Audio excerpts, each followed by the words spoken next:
1. Okay, so you're gonna write your equation. Step 1 is to choose the easier equation. We chose the second equation because it was already solved for y. If it wasn't, then I would move the letters around to get x or y by itself. Now, I circle what y equals, and in step 2, I draw an arrow to where the y is because that tells me where to plug it into the equation. Notice that I'm using the other equation. Now, step 3 tells us to check the equation for the same variable. Do you see all x's in here? No, you don't?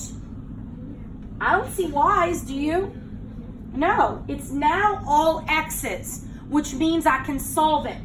So I'm going to solve the equation and box my answer. So this is where I go in and I solve my equation.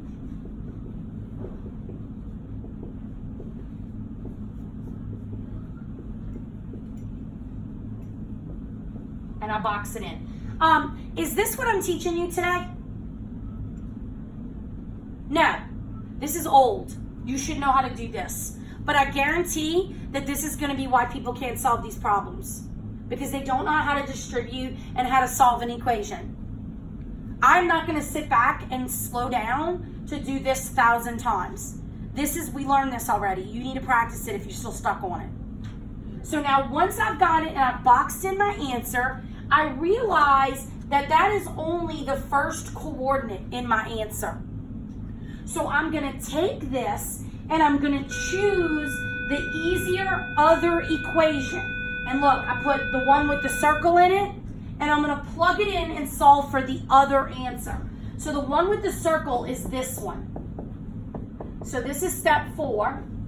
This was step 3 right here. So for step 4, I'm gonna plug in 1 for x. So I'm gonna get y equals 3 plus 1, which means y equals 4, and it tells me to box in my answer again. For step 5, it says write the coordinate. So it's 1 comma 4. And step 6 says to verify. And verify means plug it back in. So I go to the top equation. X plus y equals 5. And I plug in 1 plus 4 equals 5. Yes, that works. Then I go to the second one. Y equals 3 plus x, which is 4 equals 3 plus 1. Yes, that works. And you are finished.